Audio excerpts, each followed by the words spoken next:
পারে? আল্লাহ পাকের রাসূলকে আগেই বলে দিয়েছে, এই উদউ ইলা সাবিলি রাব্বিক, তোমার রবের রাস্তাতে ডাকবে, বিল হিকমাতি ওয়াল মাউইদাতি হাসানা, উত্তম কথা দিয়ে, উত্তম কথা দিয়ে তুমি মাউইদাতে হাসানা, তার সামনে গিয়ে নসিহত করবে, নসিহত করবে। নসিহত কি করে করবে? নসিহত কি করে করবে? তোমার মতন লোকটা যদি যদি মদখোর হও, যদি তুমি একজন যদি জুয়াখোর হও, যদি তোমার মতলবটা যদি শরাবখোর হও, যদি তোমার মতন লোকটা যদি একটা পথভ্রষ্ট মানুষ হও, তোমার কাছে যেতে হবে। আর যাওয়ার পরে আল্লাহ পাক রব্বুল আলামিন যেমন পদ্ধতি শিখিয়ে দিচ্ছেন নবীকে দিয়ে, সেই রকম পদ্ধতিটাই আমাকে অবলম্বন করে দিতে হবে। ওকে গিয়ে জাঁক মেরে দিয়ে, ওকে ডাঁট ডপট করে দিয়ে, ওকে বেঁধে পিঠে মেরে দিয়ে এরকম করে কাজ হবে না। ওকে ভালো অবস্থায় ওর কাছে যাও, আর যাওয়ার পরে ওকে একবার গিয়ে বলো, গা ভাই যে কাজটা আজ তুমি করলে ভাই, এই কাজটা কিন্তু ভালো নয়। যে কাজটা আজ করছিলে তুমি, এই কাজটা ভালো কাজ নয়। এই কাজটার খারাপ দিকগুলো কি? এটা খারাপ, ওটা খারাপ, 5টা ওকে খারাপ দিকগুলো সুঝিয়ে দিন, ওকে খারাপ দিকগুলো বুঝিয়ে দিন, ওকে 2টা কোরআনি আয়াত শুনিয়ে দিন, পারলে একখানা রাসূলের হাদিস শুনিয়ে দিন, যদি পারেন তো একটা সাহাবা একরামদের জীবনের একটা ঘটনা, একটা ওয়াকিয়া শুনিয়ে দিন। আর শুনিয়ে দিয়ে ওর কাছ থেকে ফেরত চলে আসেন। ওকে এমন ডাঁট ডপট করতে যায়েন না যে আগামী দিনে উল্টা আবার বলবে, যা আমি করব, তুই কি করে নিবি, যা আমার ছেড়ে নিস। এরকম করে নয়, এইরকম পদ্ধতিতে নয়। আমাকে আপনাকে মানুষদেরকে আল্লাহর পথে আহ্বান জানাতে হবে। আমি ইতিপূর্বে আপনাদের নিকটে আবেদন করে গিয়েছি যে আল্লাহর রাস্তাতে, আল্লাহর ওয়াস্তে আপনারা এই মসজিদে যতজন মুসাল্লি একরাম আছেন, এমন মুসাল্লিদেরকে আমি বেশি নয়, আমি একটা করে সপ্তাহে পারলে 15 দিনে আপনি 1 মাসে একটা মুসাল্লি নিয়ে আসেন, একটা মুসাল্লি নিয়ে আসেন। নিয়ে আসবেন কি বলে? নামাজ পড়ে যাবেন, যাওয়ার সময় দেখবেন দোকানে বসে আছে, যাওয়ার সময় দেখবেন 2-4 জন বন্ধু নিয়ে বসে আছে, যাওয়ার সময় ওকে একবার ভালো করে শান্তভাবে সালাম দিন, আসসালামু আলাইকুম। আশা করি যে আপনার সালামের জবাবটা দেবেন। তারপরে রিশতেদার যেই হোক, রিশতাতে যাই হোক, এমন রিশতার বাঁধনে বেঁধে দিয়ে ওকে বলেন, চাচা, দাদা, ভাতিজা, নানা, খালু, আর যেখানে বসে বসে সময়টা অতিবাহিত করছেন। আজান হয়ে গেল, নামাজ শেষ হয়ে গেল, আমরা তো তখন থেকে দেখছি যে এখনো বসে আছো, আমরা তো তখন থেকে দেখছি যে এখনো এখানেই বসে আছো, তো নামাজটা পড়ে দিলে মনে হয় ভালো হতো। নামাজ ছাড়া কোনো গতি নেই ভাইরে। দুনিয়াতে মাল আছে, দৌলত আছে, শান শওকত শোহরাত আছে, সব কিছুই আছে, ঠিক আছে, কিন্তু এই দিয়ে তোমার কোনো কাজ চলবে না। তোমাকে নামাজটা পড়ে দিতে হবে। মানুষের যদি বাচ্চা হয় তাহলে ও আপনাকে উত্তরটা কি বলবে, ওর ভাষাটা এটাই হবে, চাচা ঠিক আছে ইনশাআল্লাহ পড়বো। যদি ইনশাআল্লাহ বলার তরিকাও যদি না জানে তাহলে এতটুকু অবশ্যই বলবে, ঠিক আছে চাচা, খুব জলদি চলে আসবো। শেষ ভাষা, খুব জলদি চলে আসবো। না হলেও আপনাকে, আমাদের সমাজের ভিতরে এমন অনেক মানুষ আছে, এরা শুক্রবারের হাওয়ালা দিয়ে থাকে। যদি আজকে শুক্রবার, তো যদি আসরের পরে বলবেন কিংবা মাগরিবের সময়তে বলবেন যে চলো না নামাজটা পড়ে দিই, নামাজটা পড়তে হতো, নামাজ পড়তে হবে, এই ওই, ওকে যখন 2টা কথা বলবেন তো দম ধরে বলবে ইনশাআল্লাহ আগামী জুমা থেকে পড়তে আরম্ভ করে দেব। ও বলবে আগামী জুমা থেকে পড়তে আরম্ভ করে দেব। ওকে যদি পারেন তো একটা কথা বলে দেন খালি, দাদা, চাচা, আগামী জুমা থেকে নামাজ পড়বো বলছেন, আগামী জুমা পর্যন্ত বেঁচে থাকবেন? এর কি কোনো গ্যারেন্টি আছে? আপনি কি লিখে দিতে পারবেন? এইটুকু বলে দেন, আর বলে দিয়ে ওর কাছ থেকে চলে যান। ওকে এইভাবে বলতে যায়েন না, আরে ভালো মানুষের বাচ্চা, আগামী শুক্রবার পর্যন্ত কি তুই বেঁচে থাকবি? ও মানুষ কোথাকার, তোর তো 1 সেকেন্ডের গ্যারেন্টি নেই, তারপরে তুই বলছিস আগামী জুমা। না, এই ভাষা বলতে যায়, এই ভাষা তাকে বলতে যায় না। ওকে এমন করে বলেন যে ও আপনার ভাষার প্রতি আকৃষ্ট হয়। একবার হলো, 2 দিন পরে, 3 দিন পরে আবার বলেন না, দাদা কি ব্যাপার, কই বললেন খুব তাড়াতাড়ি হয়ে যাবে, চলেন আজকে নামাজটা পড়ে আসি। আপনার কাছে হয়তো বাহানা করবে যে আজ কাপড় ধরে ঠিক নেই, আচ্ছা খুব তাড়াতাড়ি চলে আসবো, ইনশাআল্লাহ চলে আসবো, কিছু একটা আপনাকে বলবে। ওর সাথে এই রকম ব্যবহার নিয়ে, এই রকম ভাষা দিয়ে ওকে বলুন যে দাদা চলুন নামাজটা পড়তে চলুন। কিন্তু আজকে আমরা খুব নিজেই নামাজ পড়ি না, আর যারা নামাজ পড়ি তো আমাদের ধারণা হচ্ছে এটাই যে আমি নিজে তো নামাজ পড়ছি, বাস এতটুকুতেই আমার ক্ষান্ত। না না, আল্লাহর কোরআন বলছে এই তোমাকে উত্তম করা হলো, তোমাকে উত্তম করা হলো। কেন, কিসের জন্য? শুধুমাত্র এই দিকটাই দেখে, এই দিকটাই দেখে কি করবে? লোকেদেরকে ভালো কাজের আদেশ করবে, মন্দ কাজ থেকে নিষেধ করে দেবে। ভালো কাজের আদেশ করবে, মন্দ কাজের নিষেধ করবে। আর এই জন্যই তোমাকে সর্ব উত্তম উম্মত বলা হলো, তোমাকে উত্তম উম্মত করে পাঠানো হলো। তোমার মতন লোকটাকে যদি বলি ও ভাই, ও আমার বন্ধু, চলো আজকে নামাজটা পড়তে যাব, নামাজটা আমরা পড়ে আসি, নামাজটা আমরা যদি না পড়ি তাহলে কিয়ামতের দিন হাসরের ময়দানে আল্লাহ পাক রব্বুল আলামিন আমাকে ধরে নেবেন। আল্লাহ পাকের রাসূল বলছেন আউয়ালু মা ইউহাসাবু বিহিল আবদু ইয়াউমাল কিয়ামাতি সালাত।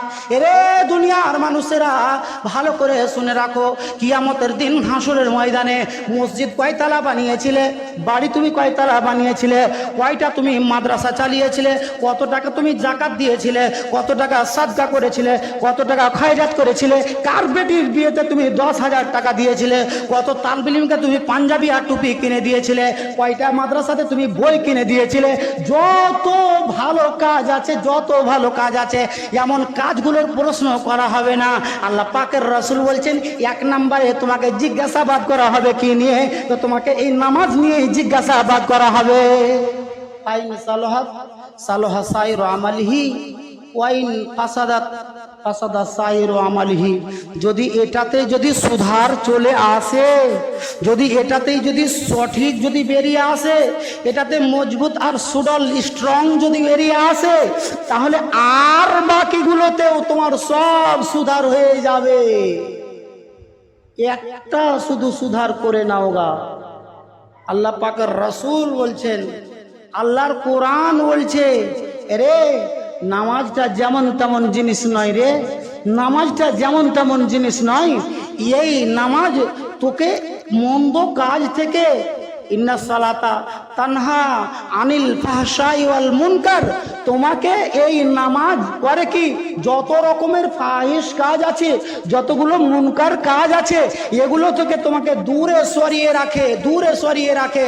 আজকে আমরা শয়তানের বশবর্তী, শয়তানের গোলাম, আমাদের মন মানসিকতা ইসলামের ছায়াতলে গড়ে উঠে না, আমার মেজাজটা এরকম নয়, যার জন্য আমরা উল্টা উদাহরণ দিয়ে বসি, উল্টা উদাহরণ দিয়ে বসি।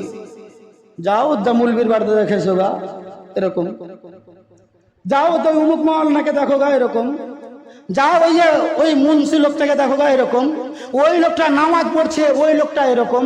ও উল্টা দিকটাকে দেখাতে থাকে।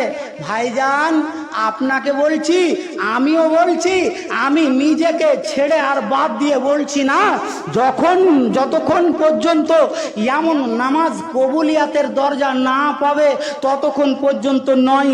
তবে ইন্না সালাতা তানহা আনিল ফাহশাই ওয়াল মুনকার, একে যে বলা হলো, তোমার মতন লোকটা পাক্কা নামাজ পড়বে যখন, এখান থেকে বের হয়ে মসজিদের সামনে গিয়ে মদের আড্ডাতে গিয়ে বসতে পারবে না। পারবে? পাঞ্জাগানা নামাজি একজন বসতে পারবে? পারবে না। ওই পাঞ্জাগানা নামাজি লোকটা শরাব খানাতে গিয়ে ডাইরেক্ট বসতে পারবে? পারবে না। ওকে বাধা দেবেই, নামাজ ওকে আটকাবেই। কি দিয়ে আটকাবে? ওর ভিতরেও এই অনুশোচনা তৈরি হবে, এই অনুশোচনা পয়দা হবে। হ্যাঁ রে, আমি যদি আজ মদ পান করে নিই, আজকে যদি আমি মদ পান করে নিই, তাহলে লোকেরা আমাকে কি বলবে? যে আমি পাঞ্জেগানা নামাজ পড়ি, আল্লাহ তো আমাকে ধরবেন। দুনিয়াতেও যে আমার জিল্লতি হবে, আখেরাতে যা হবে তা তো হবেই, কিন্তু দুনিয়াতে আমার বেইজ্জতির ঠিকানা থাকবে না। লোকটার মুখে দেখো বড় বড় দাড়ি, লোকটা নাকি আবার নামাজি, তারপরেও লোকটা সুদখোর, তারপরেও লোকটা মদখোর। আল্লাহ পাকের কোরআন এই জন্যই বলছে, ইন্না সালাতা তানহা আনিল ফাহশাই ওয়াল মুনকার। রে, নামাজ এমনই একটা জিনিস, এই নামাজটাকে তোমরা মজবুত করে ধরোগা। কিয়ামতের দিন হাসরের ময়দানে সর্বপ্রথম এটাকেই তোমাকে প্রশ্ন করা হবে। ব্রাদারান ইসলাম, বন্ধুরা, আজকের দিনে আমরা আল্লাহর রাস্তাতে মানুষকে আহ্বান জানাবো। আজকে আল্লাহর রাস্তাতে দাওয়াত দেওয়া লোকের সংখ্যা কমে গিয়েছে, খুবই কম। শুধুমাত্র যদি দাওয়াত না দেয় তো মৌলবি মাওলানাদের দোষ হতে আরম্ভ করবে। দেখো না, মৌলবি সাহেবরা আছে কিন্তু মানুষেরাকে দাওয়াত দেয় না, ওটা মৌলবি মাওলানাদের কাজ। রে শোনো, ভালো করে শুনে রাখো, কিয়ামতের দিন হাসরের ময়দানে তোমাকেও পীড়াই করা হবে। আল্লাহ পাকের রাসূল বলছেন, আলা কুল্লুকুম রাইন ওয়া কুল্লুকুম মাসউলুন। এ দুনিয়ার মানুষেরা, তোমরা সবাই দায়িত্বশীল, তোমরা সবাই দায়িত্বশীল। তোমাকে সবাইকে তোমার দায়িত্বর ব্যাপারে তোমাকে জিজ্ঞাসাবাদ করা হবে। তুমি একজন বাপ হয়ে আছো, তোমার ছেলেরাকে নামাজের জন্য যদি তুমি তাগিদ না করো, যদি তুমি তোমার ছেলেরাকে নামাজের জন্য যদি দাওয়াত না দাও, তোমার ছেলেকে যদি তুমি নামাজ যদি না পড়তে বলো, তাহলে কিয়ামতের দিন আল্লাহর কাঠগড়ায় তোমাকে দাঁড়াতে হবে। তুমি স্বয়ং নিজে তো পাপী হয়ে আছো, তোমার সাথে সাথে তুমি তোমার ছেলেকে দাওয়াত দাওনি, এক তো তুমি একটা ভার নিয়ে আছো, এটার তো তোমাকে সাজা ভুগতেই হবে। কিন্তু তারপরে তোমার ছেলেটাকে নামাজের জন্য দাওয়াত দাওনি, তাতেও তোমাকে আল্লাহ পাক রব্বুল আলামিন ঠুকাই করবেন। তার দায়িত্ব তোমার বোঝা ঘাড়ে চেপে আছে। তুমি একজন পাড়ার মুসল্লি, তোমার মতন লোকটা নামাজ পড়ে দেয়, আর তোমার পাড়ার প্রতিবেশী লোকগুলো এরা কেউ নামাজ পড়ে না। এমন লোকগুলাকে তুমি একদিন অন্তত দাওয়াত দাওগা, একবার অন্তত দাওয়াত দাওগা। তুমি তারকে যদি পারো, ওকে তোমাকে আল্লাহ পাক রব্বুল আলামিন তোমাকে দারোগা করে পাঠিয়ে দেয়নি, পাহারাদার করে পাঠিয়ে দেয়নি যে তুমি তার পেছনে সদা সর্বদাই লাঠি আর ডান্ডা নিয়ে ঘুরে বেড়াবে আর লোকেদেরকে সদা সর্বদাই নামাজের দিকে ডেকে নিয়ে আসবে। আল্লাহ পাকের কোরআন নবীকে বলছে, হে আমার নবী, তুমি লোকেদের কাছে পৌঁছিয়ে দাওগা। তোমাকে পৌঁছানো ওয়ালা করে দেওয়া হলো, তোমাকে লোকের ব্যাপারে দারোগা করা হয়নি যে তুমি সবার পেছনে পেছনে পাঁচন নিয়ে ঘুরে বেড়াবে আর লাঠি ডান্ডা নিয়ে ঘুরে বেড়াবে। তোমার দায়িত্ব তুমি করে দাওগা, তোমার দায়িত্ব তুমি পালন করে দাওগা। ও করবে না, ও অন্তত কিয়ামতের দিন যেদিন জবাবদিহি করতে হবে হাসরের ময়দানে, সেই দিনটাতে তোমার মতন লোকটা আল্লাহর সামনে এটা মাজুরাত পেশ করতে পারবে। আমি দাওয়াত দিয়েছিলাম, ও আমার কথা শুনেনি, এমন কথাটা তুমি অন্তত বলতে পারবে। তাছাড়া প্লাস পয়েন্ট যেগুলো, সেই প্লাস পয়েন্টটাকে একবার মাথায় রাখেন গা। যদি আপনার দ্বারা দিয়ে, আপনার মাধ্যম দিয়ে, আপনার মারফত দিয়ে, আপনার দুটা মিষ্টি কথা শুনে, আপনার কিছু ওয়াজ নসিহত শুনে যদি লোকটা যদি নামাজি হয়ে যায়, লোকটা যদি নামাজি হয়ে যায়, আরে কত বড় বোনাস পয়েন্ট লিবি রে, যে ও নামাজ পড়বে, ওর নেকি থেকে তোমার খাতাতে নেকি যোগ হবে। তাহলে আপনি মনে মনে বলছেন যে কাহরি কথা শুনে মনে হয় নামাজ পড়তে যাব না, নিজে নিজেই চলে যাব। ভাইজান, খুব ভালো কথা। তাহলে আর একটা কথা শুনে রাখুন, যে যেই লোকটার নেকি থেকে তোমাকে কেটে দেওয়া হবে, মনে মনে ভাবছো তোমার নেকিতে কমে যাবে না। তুমি যতটুকু আমল করবে ততটুকু আমলের সম্পূর্ণটাই বদলা পাবে।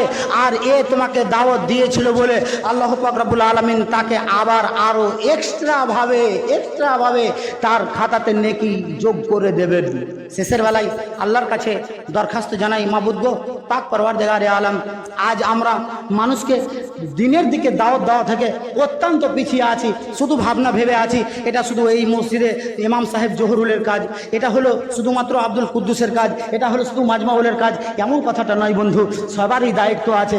আপনি আপনার স্তরে যতটুকু পারেন, যেভাবে পারেন, আপনাকে বলছি যে মিষ্টি ভাষা নিয়ে একেবারে উত্তম পন্থায়, উত্তম পন্থায়, উত্তম পদ্ধতিতে আপনি তাকে ভালো কথা দিয়ে আল্লাহর দিকে ডেকে আনেন, আপনিও সওয়াবের হকদার হবেন।